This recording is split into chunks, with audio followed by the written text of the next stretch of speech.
The next speaker is Hannah Freed-Thall. She's an assistant professor at the French Literature and Thought and Culture here at New York University. She has changed her title. It's now Reading the Modernist Beach. Thank you. Thank you, Emmanuel. That was great. Is this really loud? Or is this no? Okay. Okay. So I promised the queer ecology really is still in there. I just wasn't sure that it deserved such a prominent place in my title. The beach is a surprisingly generative site, or dreamscape, for modern French narrative. Surprising because the city has long been recognized as modernism's preferred narrative setting, with its dynamism and potential for interconnecting plot lines. By contrast, on the seemingly featureless expanse of the beach, forms tend to shift and blur. Geologically, a beach is a dynamic and unstable environment, a space of ongoing accretion and erosion. Historically, beaches are sites of launchings and arrivals, of wreckage and abandonment, but also of ambiguously suspended labor and blurred social categories. On the beach, the work of class differentiation and self-presentation is made precarious. Social distinctions are produced and continuously undone. In this talk, I'll examine the invention of the beach as a literary setting in 20th century France. If a setting is above all an enabling force, what kind of writing does the beach enable? What sort of plot could take root on this protean borderland? I'll take two particularly beach-oriented novelists as case studies, Marcel Proust and Marie Darrieussecq. For these authors, to write the beach is to investigate the aesthetic possibilities inherent in mutability, in fine-grained patterns of emergence and potentiality. To write the beach is thus to skirt discourses of the oceanic or the sublime. Alternately a hunting ground and an amphitheater, the beach facilitates new ways of listening, of looking, and of writing. In the most literal sense, a beach is nothing more than sediments accumulated on a lake or seashore, available to be moved and sorted by the uprush and backwash of the waves. Only with the advent of capitalist modernity did the beach become synonymous with pleasure and leisure and the suspension of productivity. A word here on the cultural history of this space. Historian Alain Corbin notes that in Europe, the ocean was long represented as a place of rot and decay, and the beach as the scene of shipwreck and disaster, suitable for sailors, fishermen, and castaways, not for idle pleasure seekers. But when medical authorities began extolling the therapeutic benefits of sea bathing in the mid-18th century, cure takers rushed to the seashore to escape the ills of city life. The result of this trend, Corbin notes, was not only a new regime of the care of the self, but, quote, a major event in the history of sensibility. In 19th century Europe, as expanding train lines created an ever more mobile populace, the beach became a miniature civilization, a makeshift, constructed, and reconstructed encampment, increasingly commodified as the object of touristic desire. This aesthetic conquest of the shore meant the displacement of workers and native populations. French marine painter Eugène-Louis Boudin captures the temporariness and fragility of such encampments in his 1865 La Plage de Trouville. The overturned chair, crumpled garment, and abandoned shoes in the foreground convey a day at the beach as a windy struggle against the elements. In Boudin's 1875 painting of the same beach, the entire pictorial space, including its mass of fashionably dressed subjects, seems to be disintegrating into the seaside. Over the course of the 20th century, beaches became increasingly manufactured, their inherent transience denied, their patterns of erosion anxiously and obsessively filled in with sentiments dredged up and transported from afar, an unsustainable practice known as beach nourishment. Sand is now the most traded global commodity by volume, as political theorist Laleh Khalili has pointed out. The beach is thus an apt emblem of Anthropocene-era nature, colonized, commoditized, artificially engineered, bombed, trashed, and all the while fiercely idealized and fetishized. And yet, the beach remains a ragged edge. A space of debris and leftovers, it invokes thoughts of beginnings and endings. Even when the beach offers the spectacle of nature tamed and furnished, it resists the planned and the orderly. It is difficult to keep time at the seashore. Today, many contemporary artists drawn to the seaside work in the medium of marine trash, building miniature anti-monuments to late capitalism's endless consumption. Here are slides from British sculptor Stuart Haygarth's Strand.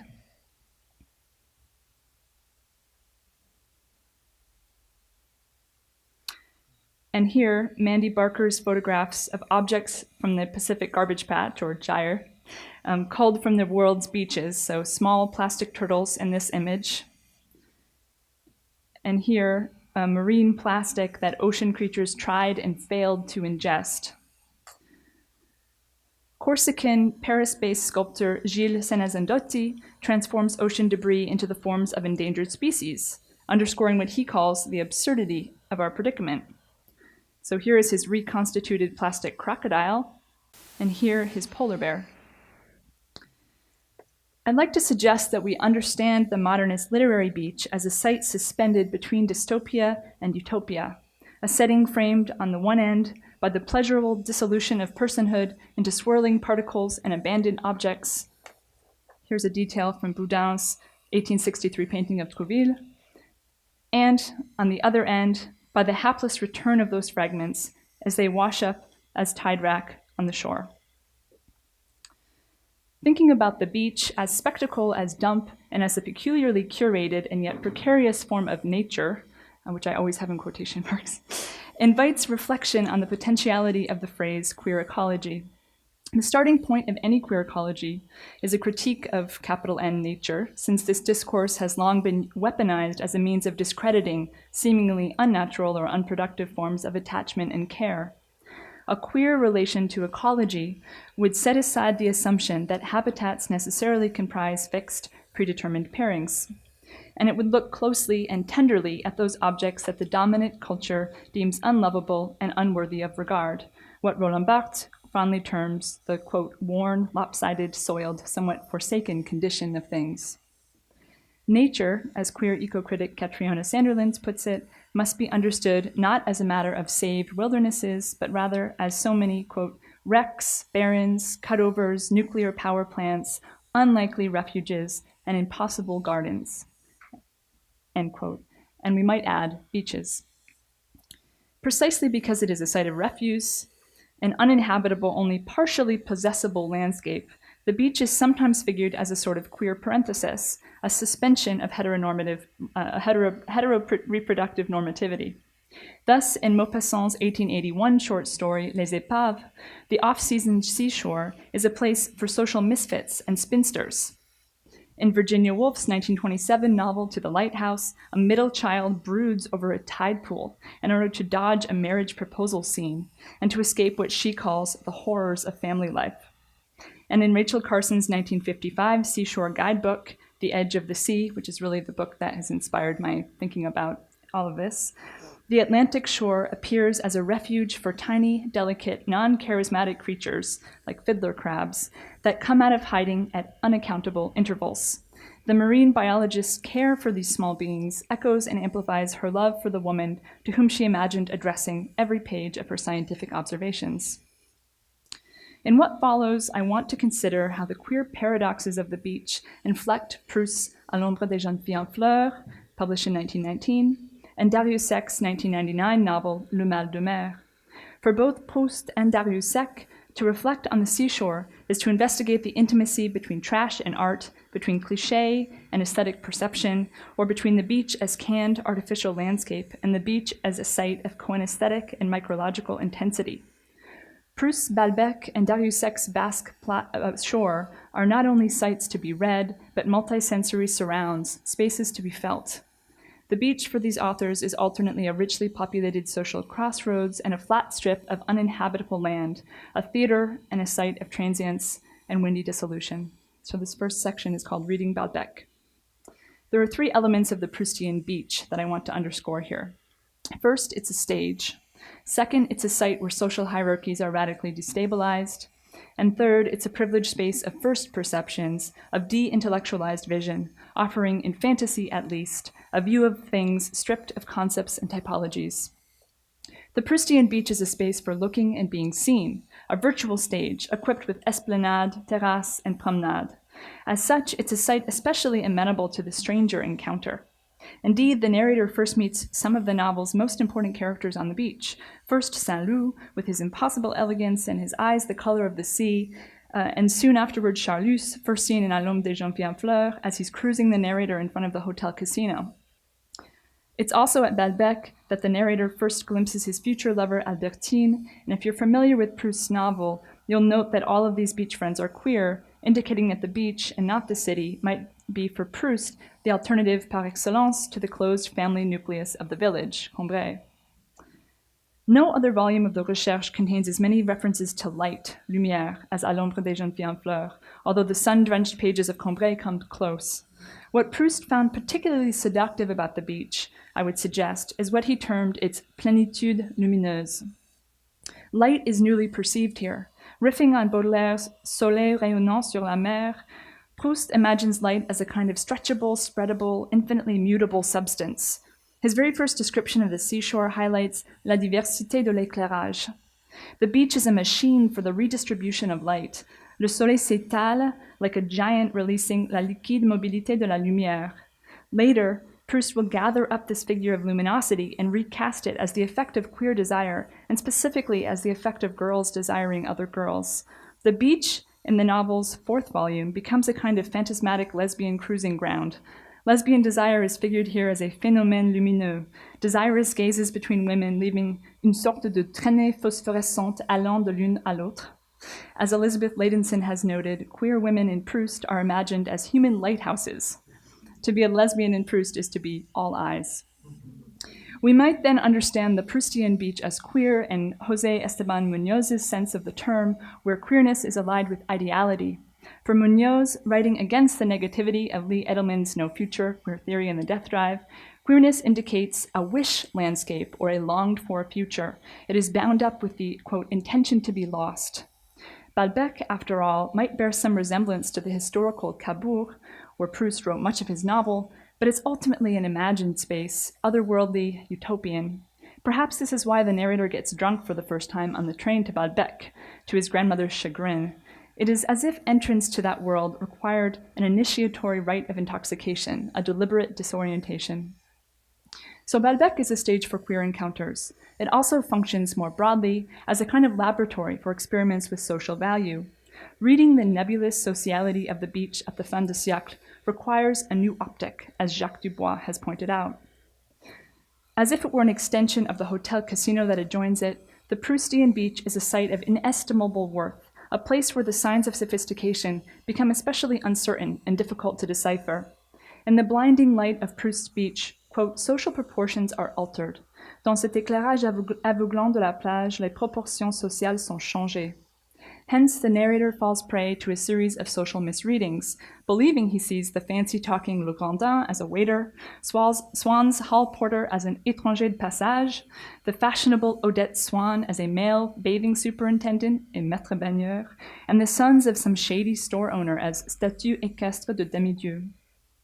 Balbec is a place of social flexibility and inversion, where a Frenchman can claim to be king of a small island in the South Seas and declare his mistress a queen, although the other guests are convinced that he's a pantomime prince and she's a mere shopgirl. The most elite aristocrats have dubious value at the beach. The Marquise de Villeparisis strikes her fellow hotel guests as quelques plats au nom pompeux mais à l'apparence suspecte, deserving to be sent away with a grimace de dégoût, while the Princesse de Luxembourg shrinks into une femme aux cheveux jaunes avec un pied rouge sur la figure. The last quality of the Proustian beach that I want to highlight here is the particular practice of seeing that it privileges, a dreamy mode of vision that blurs lines, drawing objects into cloudy assemblages. It's on the beach that the narrator first observes la petite bande as it drifts along like flowers or birds. This assemblage presents itself as a knot of shifting metaphors, une tache singulière, une bande de mouettes, une musique, une lumineuse comète, un bosquet de roses de Pennsylvanie, une sorte de blanche et vague constellation, une nébuleuse indistincte et lactée. The narrator's future lover, Albertine, is one of these girls, but he does not single her out as the object of his desire, the one with whom he will have his novel, as he puts it, for many pages. The beach is thus an erotic site, but it's one that is most conducive to an open-ended, uncathected libidinal energy, a free-floating mode of desire that moves among a variety of objects and beings, prolonging the act of individuation for as long as it can. This vision of a world of sheer sensation, stripped of meaning, is the lesson of the petite bande, but also of the painter Elstir, whom the narrator will also meet at the beach. Elstir's vision decomposes type, freeing perception from category, stripping things of their names. He invites the narrator to hone his gaze away from clearly delineated, preconceived objects and focus instead on haze and foam, on dusky, transparent, disintegrating forms, rocks which seem to have been volatilized by the heat and reduced to dusk, for example, or a seascape in which, dans un poudroiement de soleil et de vagues, land melts into water and water into land. No wonder, then, that the beach is a generative site not only for modernism, but also for aesthetic theory. Corbin has suggested that the beach fascinates because it generates a particular regime of sensation. The feeling of exposure and vitality incited by the conjunction of sea winds, sun, salt breezes, sand, and distant horizon has been linked historically to the 19th century concept of koinesthesis, a sort of undifferentiated sensation, a generalized feeling of aliveness, irreducible to any particular region of the body. Daniel Heller-Rosen notes that examples of koinesthesis in 19th century medical literature include the sensation of well-being produced by clean air, as well as compound mental states such as tickling, tingling, and shivering. A similarly de-hierarchized mode of sensibility, a sort of 21st century koinesthesis, is at the heart of Jacques Rancière's theory of the modern aesthetic regime. Indeed, Rancière's description of the aesthetic regime sounds a lot like being at the beach with Proust. In the aesthetic regime, Rancière argues, a pure flood of sensations replaces, quote, a world of subjects and predicates, things and qualities, wills, ends, and means. Fusing inside and outside, the sensory framework comprises des coquilles, des cheveux ou des gouttes d'eau, quelques rayons de soleil, souffles d'air, grains de sable ou de poussière fouettés par le vent. This curiously immaterial materiality, this declassifying force, is also key to the seashore imagination of contemporary novelist, essayist, translator, and playwright Marie Darrieussecq. So the second and shorter section of the paper is called Darrieussecq's Anchor Song, and is also the final section. Marie Darrieussecq is the most sea and seashore-oriented of contemporary authors. In her 4 works explicitly set on the beach, a novel, a play, and 2 essays, she draws our attention to the way the beach enables aesthetic form, but also defies it. Darrieussecq's beach is a site of perpetual deformation.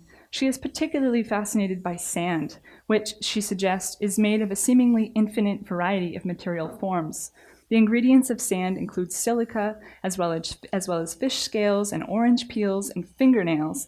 As she notes in an essay written to accompany historical photographs of French beaches, sand is composed de falaises effondrées, de maisons cassées, de bigorneaux pilés, de dents de lait, d'eau et de terre mêlées, de verre, de plastique, de nodules métalliques, de micrométéorites, d'eau, de salive, de sel et de sperme, d'algues fossiles et d'algues humides, de rivières et de mers, de cendres, de fragments de pyramides, de bouts d'ovnis ayant raté leur coup, de feuilles d'arbres et de pages de livres, de papier gras, de guano, d'or, de plumes et de mousse, de plomb, de quelques molécules de Notre-Dame de Paris, vraisemblablement apportées par le vent. This is just a fragment of a longer list. As we see here, for Darrieussecq, the anti-monumental horizontality of the list genre, with its orientation to minute particulars, suits the aesthetics of the plage. But Darrieussecq's beach is also characterized by other formal features.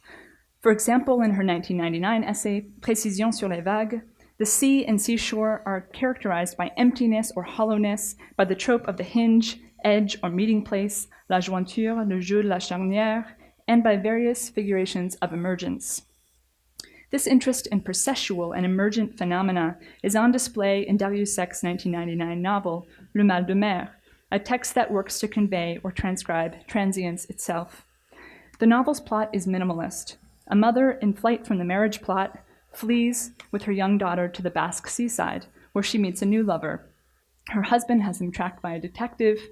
At the end, the woman is in an airport waiting to board a plane for Australia, this time without her daughter. The seaside offers this nameless protagonist a queer refuge, a space in which to explore other sorts of intimacy.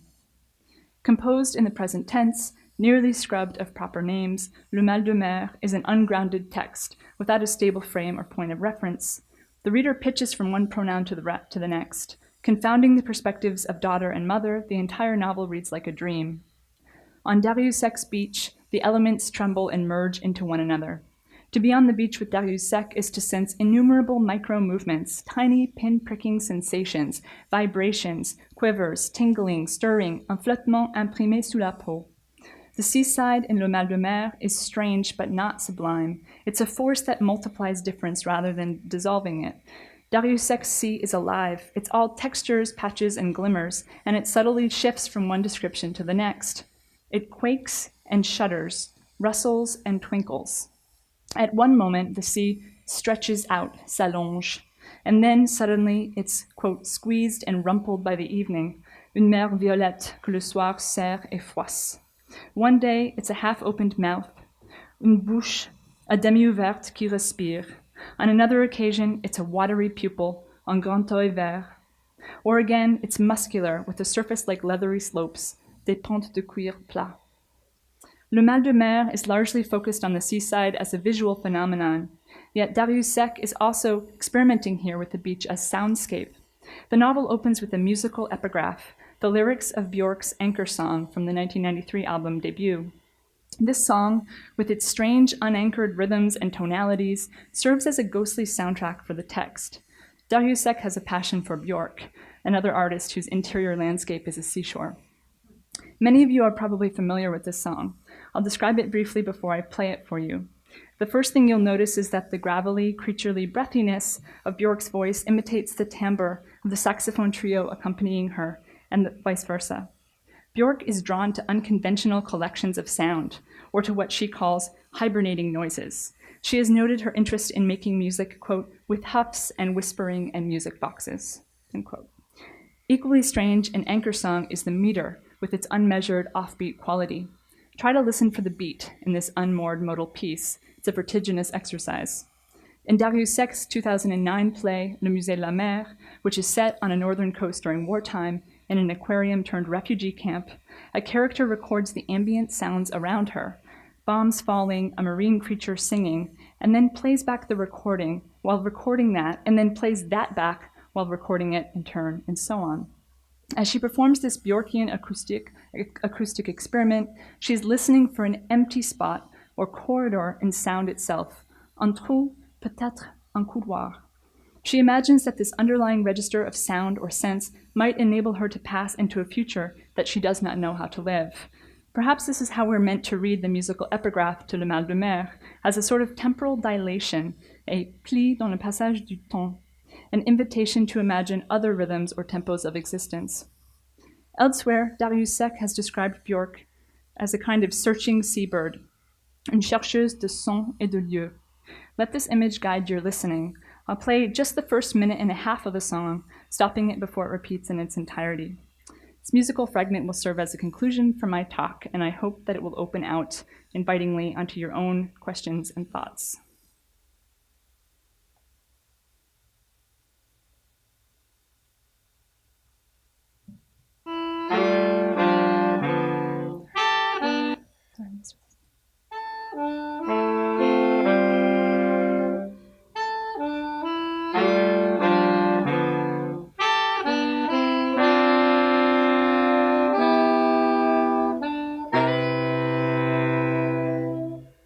I live by the ocean,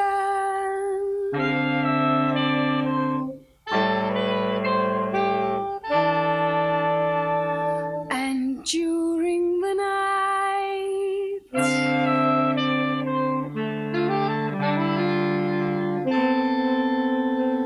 I dive into it.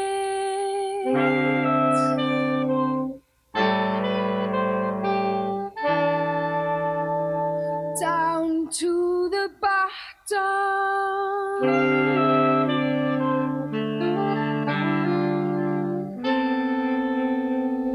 underneath all currents, and drop my anchor. This is where I'm staying. This is my home.